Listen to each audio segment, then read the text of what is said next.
Welcome to the third episode of 21 Triangle Podcasts. This week we want to talk about recruitment as a process, the secrets, and more. Welcome, Michael. G'day, how are you? Very good. Good to have you back. Yes, thank you. You too. So, recruitment, it's a big topic, isn't it? Especially this time of year, yeah. It's really, start of the year, there's a lot of change, quietens off towards the end of the year. Then the start of this year started off with a bang. We've never been busier. There's a lot to get through and a lot to get right, yeah. So, just about time. Many leaders feels like recruitment is a high-stakes gamble. Why is the traditional resume and gut-feeling approach failing so many businesses in today's market? Yeah, that's a really good question. And it's pretty obvious. So a resume we have to look at a resume as being a sales document. It doesn't mean it's wrong. It doesn't mean we shouldn't trust it, but it just means that, hey, it's a sales document. And a lot of them, it can reflect the person as well. So there's a lot in there. But if we just look at what's on there and just look at the content and say, oh yeah, this is what I can figure out from that, and ignore all the other things or don't worry about the gaps and those sorts of things, we're just seeing what somebody wanted to show us or felt they had time to show us or whatever. And then in the interview, and you can't discount gut feeling. It does have a value. That's the intuitive knowledge that we have, that we don't know why we have it, but it's still the things that our life experiences have taught us. And it's natural that people will do what feels right, and what feels right will be what intuitively feels right. So we're more likely to hire the person who feels right, where the resume didn't throw up any red flags and they came across really well. And that's fine, but that doesn't predict that somebody's going to be a good fit for the business. It just means that they interviewed well. Yeah. Sometimes I say, not sure about that guy. He looked really nervous. Okay. But that's a natural reflex, right? I would be very nervous. Sometimes I get nervous having a conversation with you. Yeah. What that tells me is that somebody's nervous, tells me that maybe they're not used to interviews, which maybe they don't go for lots of jobs. Maybe that's a good thing. Maybe they're stable. Unless the job has something to do with how they come across. So if it's a sales role, yes, being comfortable with strangers might be important, but having charm and likability and charisma and all those things, being able to sell yourself in a sales type role, or perhaps in a management role where you have to engage with lots of people, those things are handy. But there are lots of roles where, without being unsociable, those things aren't critical. Yet those people get discounted a lot because they didn't come across right. Some people have, just higher social comfort and skills than others, and they feel better for us. We enjoy being in their presence, but that doesn't mean they're right for that job. So it's entirely natural that when we rely on our gut feelings, because we don't have another mechanism, maybe because we don't know the process, because it just feels right, that we're going to make more mistakes because what we're actually filtering for may not be what the job or the culture requires at the time. What would your suggestion be for someone to kind of block that, to let their gut feeling get the best out of their decision making, basically? Yeah, unless you have a process that allows your feelings, allows your intuitions about that person a place, but it is a place. It is not everything. So if you have a process that starts from really understanding exactly what you're looking for, the type of personality, the behavioural traits, the habits, the way they deal with pressure, the way they deal with conflict, unless you have a clear understanding of what you want, and then you have a process that digs in and finds those things out, maybe it's different rules for different people. And that process doesn't start with you telling them what you want. It starts with you asking about them. It starts with you interrogating what they've done before. A process is the only way that you can have a fair comparison between people. And I recommend put your feelings aside early on. Accept that that's how you feel about that person, But when it comes down to a lot of that process, you have to just put your feelings aside, continue with your process without colouring, and then put your feelings back in at the end. So they have to be there.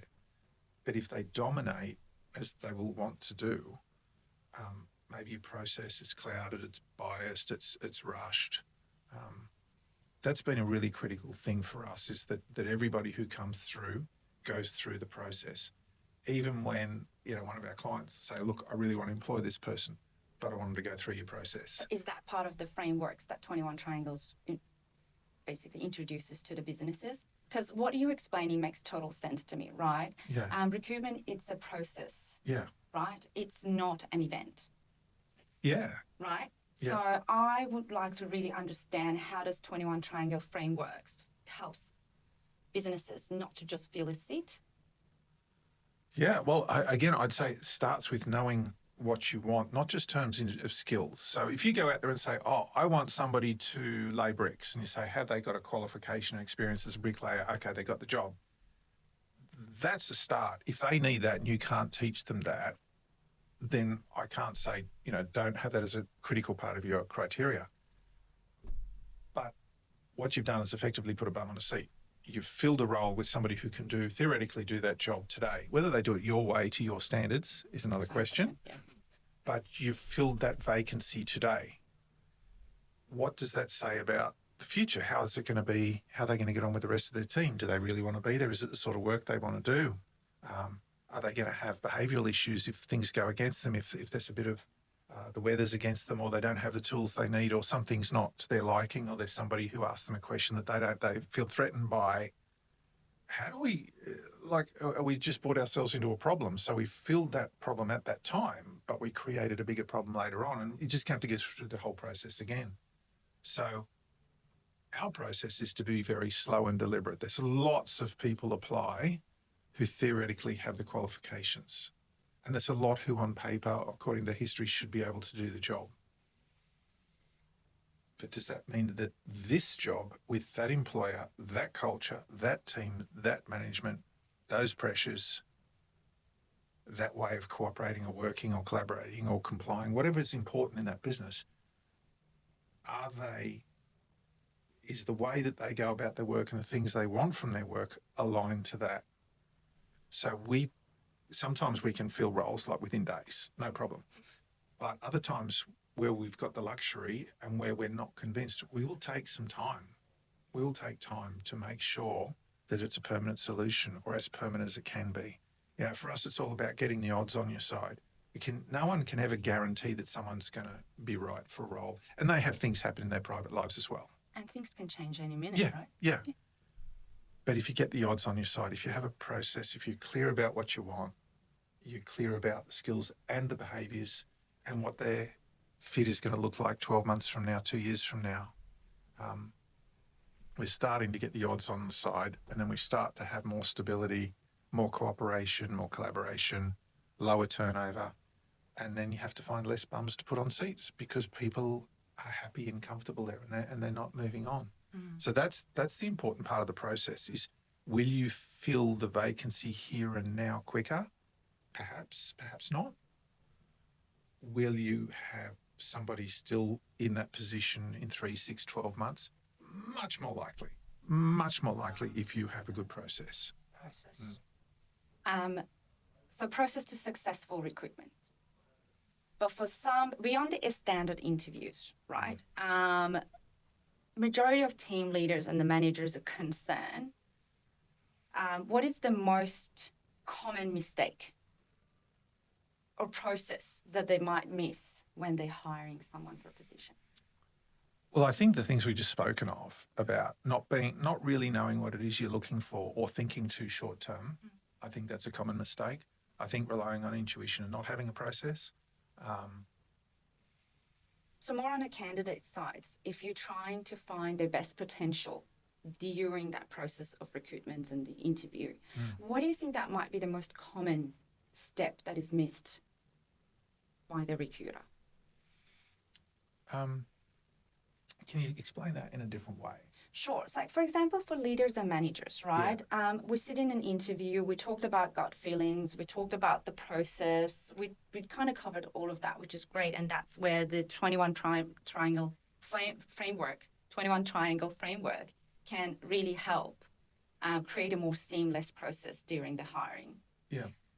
But what is it that, in your experience, the recruiters can often miss when they're trying to identify a potential talents? Okay. So in terms of missing a skill set or whether somebody has the technical capacity, I guess, to do the job, I think most employers are okay at that side. The big area that's missed, and it really causes a problem, is understanding behaviours, understanding motivations, understanding behaviours. And that's not too hard to find out. You can do some of it through your questions and you can do some of it through the assessments. And I don't like to rely on references too much. Some of the worst results that I've had have been when we've relied, go, geez, I don't think this person's just right, but they're saying they are. Let's go and talk to and get a reference. And you think, okay, well, my feeling is that they're probably that's not going to work. But they're saying they can. The reference says they've done it for 20 years, and that did happen once. Yeah, no, that guy can do it. His attention to detail is great. The guy was terrible. He had no attention to detail. So I don't know what his previous manager was looking at, but the reference was unreliable. And that's happened a few times. And I think, okay, well, relying too much on references, I think, can be a problem because we don't know what their perspective, their relationship with the person is. Unless you know that reference personally, I'd take everything with a big grain of salt. Yeah. And we find the assessments is much more reliable. And they do give us very accurate insights into behaviour, into motivations, into what people really want out of the job versus what they think they want out of the job versus what they want you to think they want out of the job. All of these things come up In those assessments. in the assessments. So I think that's probably the biggest gap, is not looking at the person, as somebody with feelings and hopes and fears and aspirations and all those things, versus somebody who can theoretically do a job. Because you're not buying a tool, you're engaging with the person. So we want to know a lot more about the person. Yeah. And we want to know a lot more beyond the interview, the sales session. We want to get behind all of that, because that's a front. It might be full of nerves, it might be full of bluff. We want to go behind the resume because that's a sales document. We want to go deeper to really understand that person, because we want them to be happy. I mean, what's the point of hiring somebody who feels they need a job? Because remember, their focus is on winning the job. They're coming into an interview or applying, and their goal is to win the job. Fortunately, some people do stop and think, hang on, is this really the job that I want? But a lot don't. So their focus is on winning the job. And then after a period of time, and it can be a day, it can be a month, it can be 3 months, they go, this isn't for me. Or we didn't do them any favour by hiring them. Why would we have somebody that they're not going to enjoy coming to that? It's going to be an unhappy experience for them. It's unsettling for them. It's unsettling for the team. We want to help them make the right decision. And if that means not joining the business, then that's the right decision for them. Even if it feels a bit harsh, it's still the right decision for everybody. So, yeah, I think just going that step deeper, go beyond the interview, go beyond the resume, and understand stuff that sits below that is much more powerful and much more permanent. I think that's a critical part of getting the odds on your side. The method feels like it's the most reliable method with the assessments. I've been working with you for a long time, and I know that the method you have adopted to the various industries. But what I would love our audiences to hear from you is that how do you make this method being suitable for a tech startup as well as a construction industry? We're all humans, hopefully. And we have the same neurobiological processes, the same hormones and neurotransmitters and all of those things. We all have similar fears and hopes and aspirations and goals in life. They'll take different shapes, but they're nuances. Fundamentally, our processes and our biology is the same. We're pre-programmed by the same basic needs that help us survive. We might do different things. We might have different intellectual capacity, different social capacities, but humans are humans. If we're working with different species, then maybe we need a different process. But you'd be surprised, the full gamut of employees come through our assessment process. And you'd be surprised how similar. There are definitely differences between a managing director and the guy who, say, drives a forklift. There are definitely differences. One's not better than the other, they're just different. But you'd be surprised how transparent everything becomes. And you can very quickly see, we had an experience lately where an international company got managing director candidates sent through 3. And it was so obvious what each of them brought. One of them would have been brilliant if they wanted massive change. But if they wanted stability, oh my gosh, it'd be a nightmare. I mean, this guy wanted to turn the world upside down, but they didn't need that. So he would have interviewed really confidently, like he would have come across really focused, really confident. I can conquer the world. I don't doubt that he can. It's just that the cost to the culture of it's a risk. If they needed that sort of change, he would have been the man to do it, but he wasn't. They didn't need change. They needed continuity. They needed consolidation. They'd just been through change, so they really needed consolidation of their culture and their practices and of their team. So they didn't need that person. So there were another 2, one who was ready to go now, and the other one who probably needed a bit of mentoring for a year, just in a few areas, but great potential. And so they went with one of those 2.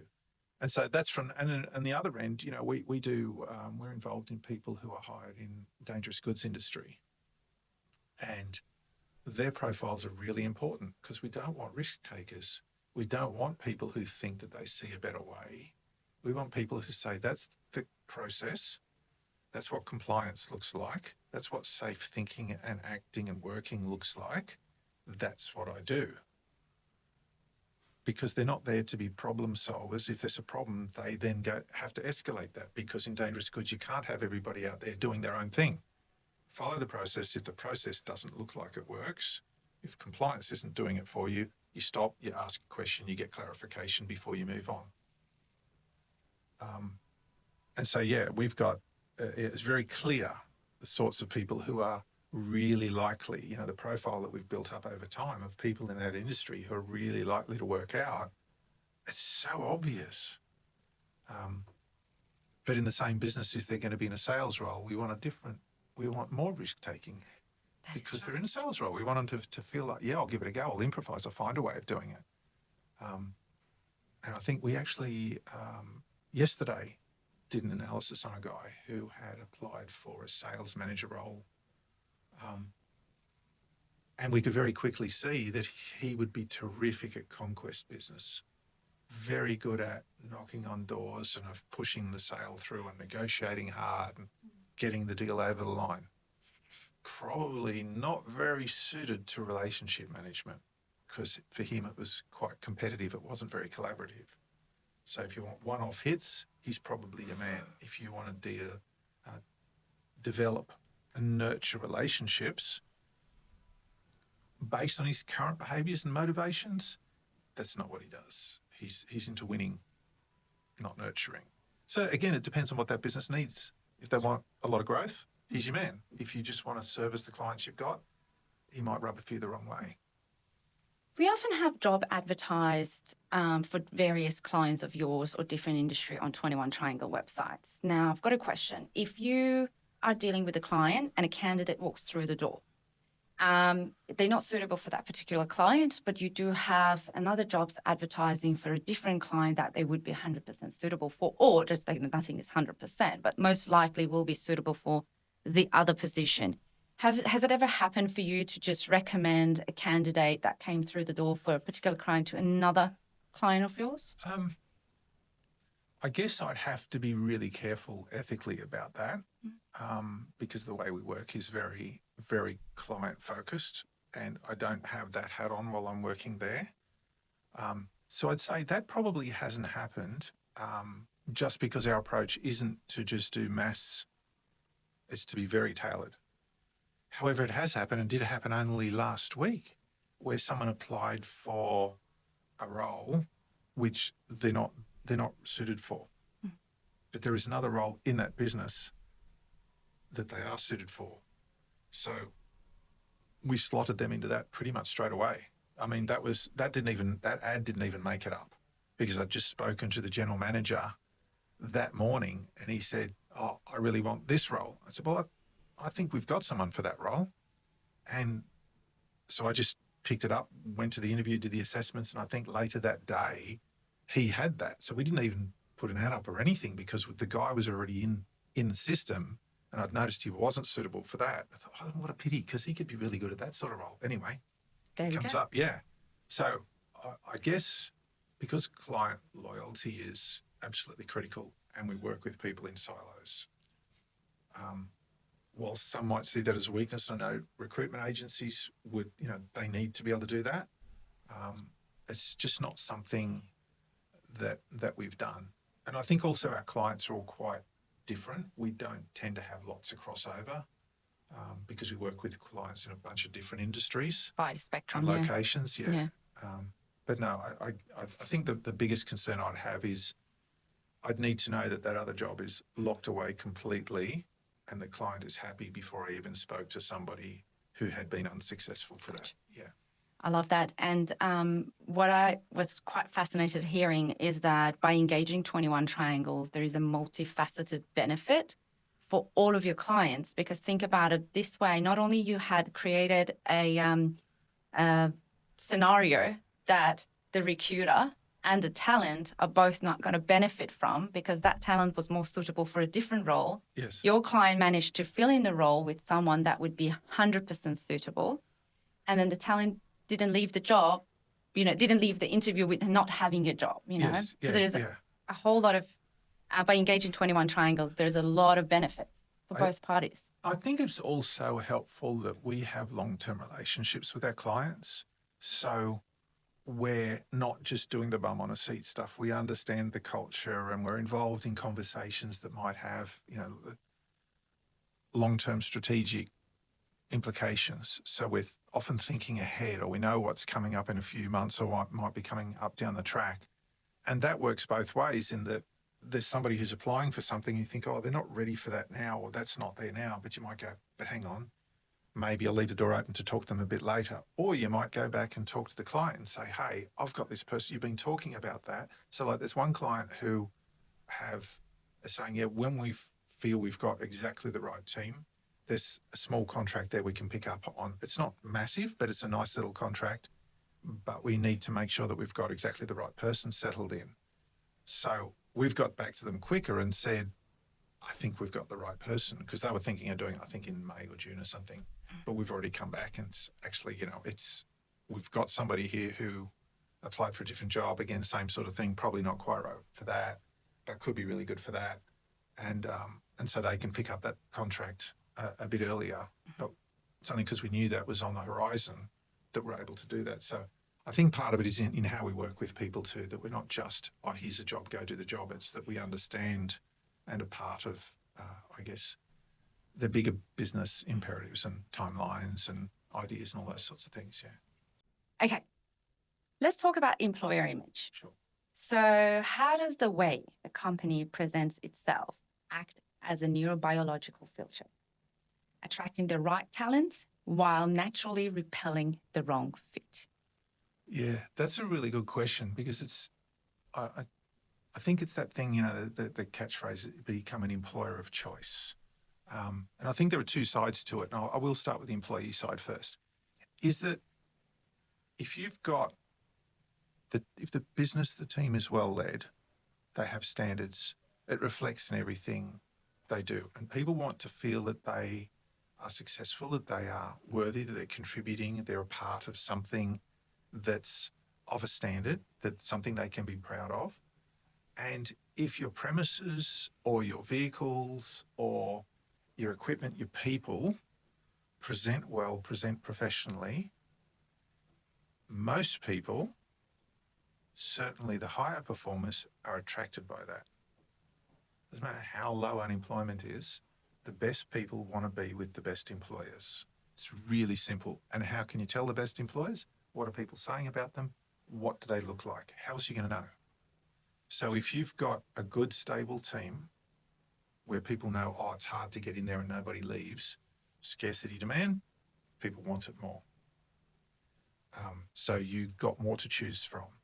And you can also be a really good gatekeeper that way, and making sure that people who do come on are of the standard and are going to contribute and are going to fit in. And that way you're not letting them down and you're not letting any of the rest of your team down either. So that comes back where we originally started about, is it the employer, is it the employment choice, or is it the management? And it's both. So if the equipment looks good, the building looks good, the signage looks fresh, the image is good, the reputation, the community is good, you're going to attract the best people. It's as simple as that. The other thing is that you're going to attract more customers. And I know it's slightly off to the side, but a client of ours just won 2 contracts. One was a renewal for about 50% of their business. That's really important. Wow. Another one was an additional contract. And both of those contracts were awarded based on the people and the service those people provided. They were not the cheapest. They were undercut on both contracts. But the people awarding the contract knew that if I give you this, I don't have any problems. I know you're going to take care of it. I know you're going to be honest. I know your people are going to behave themselves. They're going to present professionally. It's going to reflect well on us that you're doing this work. That's a huge difference. It's a healthy for that business. ecosystem. Oh, it's just phenomenal. So even if someone is totally focused on the money, yeah, the people come and go, they're not so important. Okay, some people think like that. But this is evidence that It's the ultimate prize. and how do the team feel when management says, hey, by the way, your job's safe for another 4 years, or I think it was 4-year contract. Everything because of the work that you did. How does that feel for them? Amazing. It's not just, oh, it's out of my control. No. Whether you have the job is in your control. Whether the company wins the contract is in the control. It's in the hands of everybody who's part of the business. It's not just some bloke in an office looking at a piece of paper. It's real humans saying, if I go and work with them, I know I'm going to have problems. If I work with them, I'm not going to have problems. It becomes a very easy decision. So I'd say that's the employer brand in 2 fronts. One is in retaining and attracting the superior team, and then in converting that into real solid P&L based figures. I think that's absolutely critical. And if that's where everything needs to be tied together, it can't be clearer than that. Yeah. While we're on that topic, I want to talk about quiet quitting. It's quite a trend at the moment, right? So I just want to know how much of that is the management issues versus wrong person in the wrong role in your perspective? So I would say that it is nearly completely a management issue, because who's doing the hiring? So if you hire the wrong person, you can't say, oh, that's not, unless the manager didn't get a say in who's hired, which would be very strange, to my way of thinking. So if we're clear on what we're looking for and we keep any promises, direct or implied, we have standards, we recognise and appreciate work, we don't micromanage, but we do support, instruct and advise and give really helpful feedback. There are lots of ways we can help people engage with their work. Most people want to enjoy their work. The people that I've found who are very, who don't expect to enjoy their work tend to come from bad experiences. Maybe it's highly a confrontational environment, big businesses where they are just a payroll number and, they just work to the rules and it's not human at all. And those people can bring some baggage, because why wouldn't they? If their experiences have told them that don't do anything extra because you're not going to get anything out of it, you just nobody cares. But the majority of people really want to enjoy their relationships, maybe have a best friend at work, have some nice interactions. Some people like to talk all the time. Some people like to talk infrequently. But is that enjoyable? Are they enjoying their company? Do they feel respected? Do they feel that their self-esteem is boosted, that they're valued, that they're respected? They don't have to be the boss. You can be the person who sweeps the floor. But if you're appreciated and respected, that means a lot. It gives you purpose. Because if your work doesn't matter, what does that say about you? So if people don't appreciate and show respect for your work, they're saying, yeah, you're a nothing. And that's going to be disengaging. Helping people feel competent and autonomous, that they can self-direct through their tasks. Yes, there might be a process, there might be compliance requirements, but outside of that, how you go about it, I'm not going to micromanage you. I'll trust you. I'll empower you to do the job, and I'll be here to support you. So there are so many things that people can do that are so easy to be too busy to do. So if a manager's busy solving problems and Fred's fine, well, Fred's not getting any nurturing. He's not getting any feedback. We just got to hope that he loves his job so much and loves his work within himself so much that he doesn't need to hear from me very often. But I don't think that's a very good excuse for not saying, showing Fred some real appreciation, for saying, Fred, thanks for what you did today. I was so busy, I was glad I could count on you. Mm-hmm. And be honest and sincere about it, because that's how you felt. And Fred's got a reason to feel valued. If you don't, he just feels ignored. And then why is he doing it? Recognition. Recognition, respect, and being empowered. There's a guy that we yesterday did a review on a guy who he applied for a manager's role. I'd like to hear about this one. And he was really, he was very productivity and work quality focused, very much bang, and you can see it in his behaviours, clear as anything.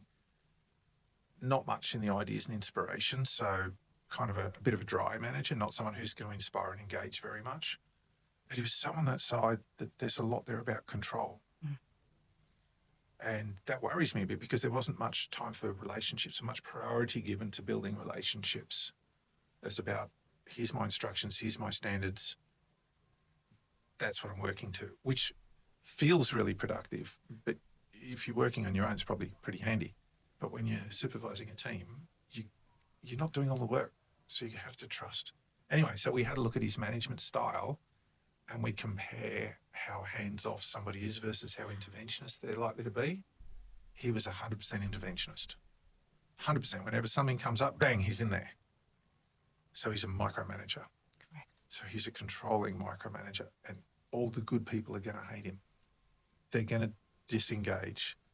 They're going to not want to be there because, hey, I've been doing this for 5 years. I know what I'm doing. And this guy's starting to tell me what I'm doing wrong. So if you want... Common issue. Very common. So, and it comes from this worry that something's going to go wrong. And so you get perfectionism and micromanagement, all those sorts of things as a way of preventing problems. But what you actually do is create a lot more. So there are a lot of elements, but the basic thing to my mind is, yes, it is a management issue, and understandable because managers have got so many problems to solve every day, but it does come down to management, and it does come down. When I talk to the people who had about their favourite jobs, it was always the one that the boss had time to come in and say, how you doing? What do you need? Now, that might have only been 3 minutes in a week, but the boss, the person who had the shiniest shoes and the flashiest car and the cleanest shirt, he's the guy who's come over and said, how are you getting on? He's asked after them. And it doesn't take much. It just takes somebody who understands that as a manager, as a leader, managing and leading is not doing. It's not doing. It's there might be a doing element, but the act of leading is an act of engaging, of modelling, of all the other sorts of things. It's not, yes, you have to set standards, but you need to then empower people to achieve them. You can't do it all yourself. It's not a solo thing. There's a good saying. They say all ships arise from the tide. I haven't heard that one. Yeah, so that kind of like really ties in beautifully with what you mentioned. So empowering, it's all about everyone as a team, not an individual showcasing the best. You imagine being a captain of a sports team and trying to control everything that's going on the field. It's too late. You're doing all that off the field. You're training, supporting, nurturing, so that when it's time to perform, everybody is trusted to do their job. They know it's their responsibility. They believe they can do it. They know they got the support of each other. If you watch a game of cricket and somebody drops a catch, the captain will come over and pat them on the shoulder and try to make them feel. They already feel terrible. What's the point of going and yelling at them? You want to help pick them up. So a job of a leader is not to be a disciplinarian or to just be harsh. Yes, have those standards, and there are times to be firm on them, but that's not all the time. Your job is to support and empower and let people flourish, and then that team or your business or whatever is going to win a lot more than it loses. Yeah, that's so true. A lot of what we touched based on was the cost, the hidden cost of a bad hire.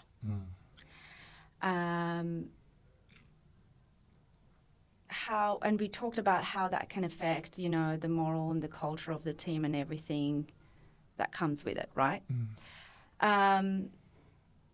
Now, let's talk about the manager, right? So now the manager feels frustrated. We talked about how the manager can manage the rest of the team. But I want to know, from a neurobiological perspective, from the framework that 21 Triangle provides to the clients, how often do you see that your methodology or your method actually helps the clients identify the frustration within the leading team? I think that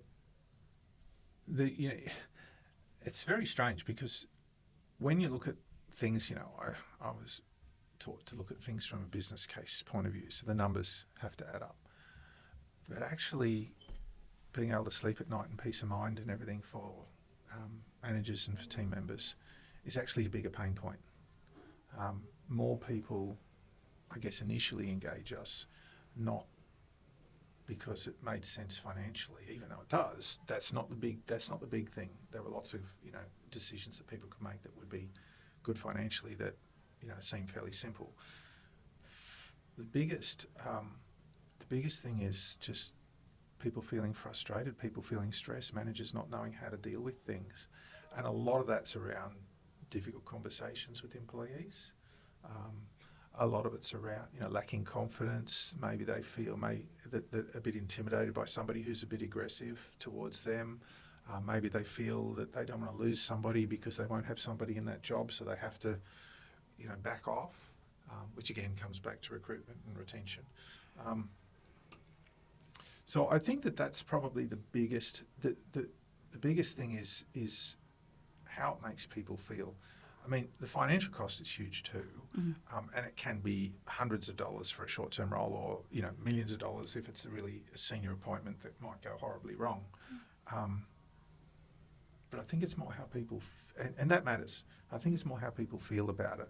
What's the legacy that person's leaving behind? What's the cost of that disruption? And if you hire people who are of a lesser standard, you're losing the respect of everybody else who's on your team. You're letting them down. They know you're letting them down. You're risking letting your customers down. So that's why I really spend so much time and focus on trying to make sure people are of the standard, or are going to help take the standard further, who are going to lift, who are going to really help promote and support high standards and a good culture. So I think it's a snowball effect, that if you drop your standards or you become urgent and make decisions that aren't right, and that's avoidable, the cost just in every way, the cost in your quality of delivery. So it could cost you business because you're not performing at the level you should, or the general vibe and engagement across the team has dropped a little bit. So those little things that make a difference as to whether you win that customer or win them back, that edge is missing. it's not one thing, it's everything. It's financial, it's culture, it's personal stress, it's stress on the employee, it's stress on the employees around them. It can very often be damage to equipment and misuse. And if we employ the wrong sorts of people, there's a higher risk that they're going to be malicious as well. It doesn't happen often, but it does happen. I don't think it's a one-dimensional answer. It's everything. And if you compare that to say, right, well, we're very careful. We're really strong gatekeeping system on who comes into the team. And we're really clear on how we support people, how we recognise them and maintain standards with them. Employees love it when your company has high standards. Mm. They want to lift and be part of that. So don't be afraid of having high standards. If you're doing those things, then those other problems, all those stresses, disengagements, they become much, much less. They become more of a frustrating event rather than a permanent mindset. Everyone has a bad day. It doesn't matter how engaged someone is, you have a bad day. That's right. Yeah. And another thing to be careful of there when we talk about disengagement, so when they do their surveys and engagement, they talk about engaged, passively disengaged and actively disengaged. And passively disengaged is about 60% of the Australian workforce. Very interesting. Typically. So they go to work. It's not that they don't care. It's just they're going through the motion and, it's all fine. And passively disengaged is okay. You're going to have a lot of people like that. The actively disengaged, they're the ones who have, bad intentions or bad habits that can really... And high risk attached to them. Yes, and we got to watch out for them. They're more likely to have had more turnover in their jobs in the past. Their motivations aren't aligned. If you're looking for it, it's not too hard to pick them. Sometimes that because they go for a lot of jobs, because they change jobs a lot, they can actually interview quite well. So can you give our managers who are listening 3 tips how we can identify them? One of them was? I would say high assertiveness or lots of complaints, frequent job changes, and too high a focus on what's in it for them. They're probably 3 things. It's all about what's in it for me, what's in it for me. It'll come around. The biggest giveaway. Yeah, but if that's where you start and that's where you are all the way through the interview, if that's thinking that you're perceiving and what you're seeing in front of you and it's what you're seeing from the work history, it's a pretty good chance, yeah. So what the challenge though is that if we have people who are highly engaged with their work and they don't feel, so that high engagement creates a lot of motivation, a lot of effort, a lot of commitment.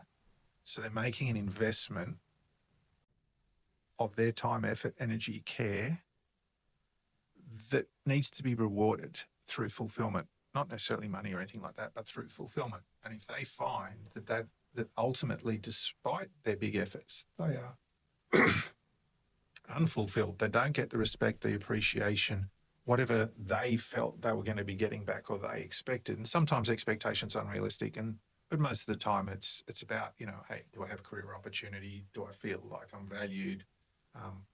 What's on the horizon? Yeah, they do tend to be often a bit needier, but that's part of the payback. If they don't feel that they're getting the rewards, they feel ripped off and they can go from engaged to another employer or to actively disengaged because they're now feeling resentful. So if you don't recognise and look after, show respect towards and appreciation and spend time with your most engaged, highest performers, you'll lose them as high performers to somebody else, or they'll end up resenting you and working against you and undermining you because they feel that you ripped them off, that they put in all this and that they're so owed. And I've seen that. And when it gets there, there's nothing you can do. I've seen employers throw money at them and throw other stuff and try to solve all the problems that they probably should have done something about here. It never works. They still feel owed. They're done. They're cooked.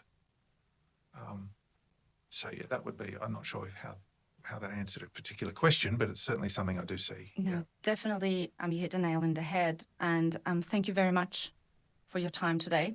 Okay. We address many of the recruitment's pain points.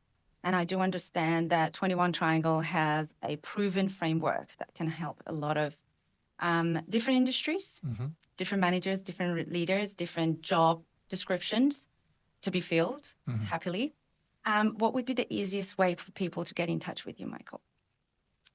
Just just call or send an email.